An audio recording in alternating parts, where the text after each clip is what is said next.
Hello friends, welcome to GK knowledge Odia. आज आम स्वाधीनता दिवस विषय एक सुंदर भाषण जानिबा।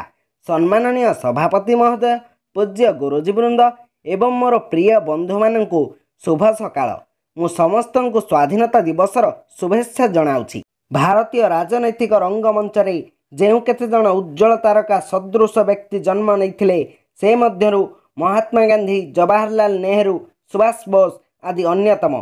से दिनर स्वाधीनता और आजिर वास्तवता को परखिबाकू गले दीर्घ दिनर लड़ाई, रक्तपात, प्राण विसर्जन परे देश दिने विजय सूर्यर प्रथम झलक देखिथिला आखिरे, नाचिथिला प्राण भरी, गाइथिला कंठ फटाई, खेलिथिला प्रेमर होली, माखिथिला बिना फगुणरे असंख्य अबीर गुलाई, बिना बसंतरे पिंधिथिला विजय मुकुट। मात्र सेति कण यथेष्ट? स्वराज्यर स्वप्न सत होइछि? सोनार भारत विश्व दरबार रे निजर परिचय प्रदान करिछि?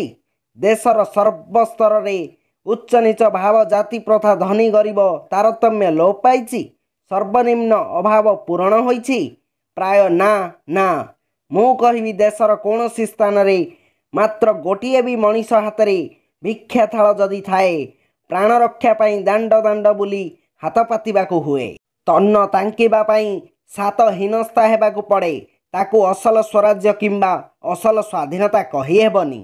हे मोर प्रिय देशर भाग्य विधाता, ये छत्रपति शिवाजी देश, बुद्ध महावीर गांधी, गोपबंधु तिलक, रवींद्रनाथ ठाकुर देश, रामकृष्ण विवेकानंद सोनार देश। गाँ गाँ गली कंदीरे भोकिला पेटरे थरे मात्र हाथ बुलाई भोकर तीव्रता परखंतु।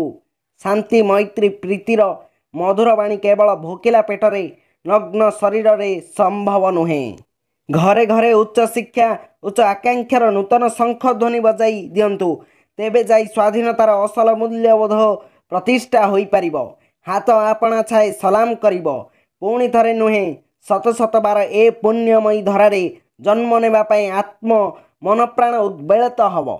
स्वाधीनता आमर जन्मगत अधिकार। वास्तवता को स्वीकार करी किपरि आम देश रे शांति और मैत्रीर प्रीति ध्वनि गुंजरित हेब, आजिर ही पवित्र 15 अगस्ट दिन रे यह आम सभी प्रतिज्ञा हेबा दरकार।